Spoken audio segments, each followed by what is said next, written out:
जंजीरों से जकड़ा हूँ, झुका नहीं हूँ मैं, हालातों में टूटा हूँ पर हारा नहीं हूँ मैं। जो समझते थे कि मैं खत्म हो गया हूँ, सुन लो तुम कान खोलकर, बता दो उन्हें रुका हूँ, मरा नहीं हूँ मैं। शरीफों की बस्ती में रहते हैं, हरामियों से भी रिश्ते हैं। शरीफों की बस्ती में रहते हैं, हरामियों से भी रिश्ते हैं। तुम बिगड़ रहे हो जिनके किस्से सुनकर, उन किस्सों में भी मेरे हिस्से हैं। लड़ाई उससे करो जो तुम्हारा लेवल बढ़ाए, दुश्मनी उससे करो जो तुम्हारा लेवल बढ़ाए। हम जिससे दुश्मनी करते हैं हम उसके लेवल पे पहुंच जाते हैं, हम उससे लड़ने लगते हैं, हम उस लेवल के शत्रु के आसपास पहुंच जाते हैं। आप शरीर पवित्र रख के देखो, 1 महीना झूठा मुंह मत रखना, शरीर पवित्र रखो और ब्रह्मचर्य रह के देखो, 1 महीने में आपको ऐसा लगेगा आप देवता। हम हारे हुए खेल में वापस से कदम रखेंगे लाला, क्योंकि टूटा हुआ कांच सिर्फ धारदार ही नहीं जानलेवा भी होता है। से भी दिमाग में चल रहा खेल सामने आ गया ना बाबू, और नजारा देखने लायक होगा। हम गलत हैं ये मानते हैं, लेकिन हम आपको भी जानते हैं। अपने किरदार में अकड़ रखो, जिन तारों में करंट नहीं होता ना, उन पे लोग कपड़े सुखा देते हैं। कहावत है, लड़की हंसी तो फंसी, बहुत डेंजरस कहावत। लड़की हंसे लड़के को देखकर जाके लड़की का पैर छू कि माता जी हम नहीं है। वो हंसी इसीलिए कि अब तेरी बारी। जिसे तुम सरकारी नौकरी कहते हो ना जानी, वो मोहब्बत है मेरी। हम लिख कर रहेंगे अपने सक्सेस की कहानी, ये वो लक्ष्य है जो मैं अधूरा नहीं छोड़ सकता। हाँ, तोड़ सकता हूँ दिल अपना, पर अपने माँ बाप का भरोसा नहीं तोड़ सकता।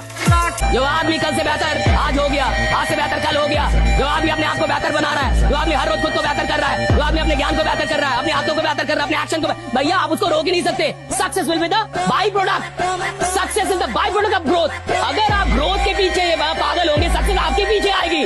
जो आदमी ग्रोथ पकड़ने जाता है, दुनिया की सारी सफलताएं उसको पकड़ने के लिए भागती है। राइडा, तुमको लोग घमंडी बोलेंगे कि घमंडी है, कुछ भी बोलने लो, अपना समय किसी को मत दो। नहीं पढ़ रहे हो, जिम चले आओ, शरीर में ताकत बढ़ रही है।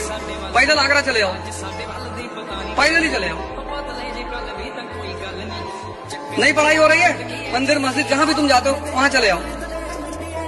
3 जगह जाओ लाइब्रेरी में। मैं अपने अनुभव में तुमको बोल रहा हूँ, सिर्फ 3 जगह को अपनी फेवरेट जगह बना लो, एक लाइब्रेरी, एक जिम और एक मंदिर। और आज से 5 साल बाद देखना लोग तुमसे टाइम मांगेंगे। ये टेंशन नहीं लेना है, एग्जाम है, जो तुम्हारे परसेंटेज आएगी वो तुम्हारा फ्यूचर डिसाइड नहीं करेंगे। ओके, तो इफ अगर कुछ भी हो जाए, डरना नहीं है भाई। हम गरीब हैं लेकिन गद्दार नहीं, इसीलिए तुम गरीब हो, क्योंकि अमीर होने की पहली एलिजिबिलिटी है गद्दारी। बड़े लोगों की सबसे बड़ी खासियत होती है उनकी आंख में पानी नहीं होता। गरीबी सिर्फ इसलिए आदमी को होती है क्योंकि उसको बेइज्जती का बड़ा डर होता है। जिसको बेइज्जती का डर है वो गरीब रहेगा, और जो बेइज्जती को अपनी बपौती समझ लेता है, बेइज्जती नहीं हुई तो समझ लो कुछ हुआ ही नहीं जिंदगी। जहाँ अमृत बिक रहा हो ना, वहाँ कितनी भी बेइज्जती हो जाके ले लो। तो हनुमान जी का कहीं भी चित्त डिगा नहीं, चरित्र पवित्र और भगवान का चिंतन। हाहाकार मचा दिया, कछ मारे से कछ मरदे से, कछ मिलये से दरि धूरी, और कछ पुनि जाए पुकारे प्रभु मरकट बल भूरी। ऐसे जैसे उट्टा नहीं लगाया जाता, ऐसे ऐसे पकड़ के राक्षसों को मसल देते। एक घूसे में हजारों बाल ब्रह्मचारी और भगवान की शक्ति से संपन्न। भाई से बड़ा कुछ भी नहीं होता। पूरी दुनिया तुम्हारे साथ हो और भाई तुम्हारा साथ ना हो, तुम हार जाओ। यदि मित्र बनाना, या तो कृष्ण की तरह मित्र हो या कर्ण की तरह मित्र हो। यदि कृष्ण की तरह मित्र होगा तो वो तुम्हें हारने नहीं देगा, और कर्ण की तरह मित्र होगा तो भले ही तुम्हारी मृत्यु निश्चित हो, वो तुम्हारा साथ नहीं छोड़ेगा। 70 से 80% बच्चा वो होता है जो रोज क्लास आता है और घर पे 3 से 4 घंटे पढ़ता है, 50 से 80 सवाल करता है रोज। मैक्सिमम बच्चा ये होता है। क्या सेलेक्ट होगा? क्या बच्चा नालायक था? ये ईमानदार बच्चा था, रोज क्लास आता है, 3-4-5 घंटे घर पे पढ़ता है, ईमानदारी से पढ़ता है, 40-50 सवाल करता है। इसे लगता है मैं मेहनती हूं, सेलेक्ट नहीं होगा, पर ये इसे दुख होगा जिस दिन रिजल्ट आएगा।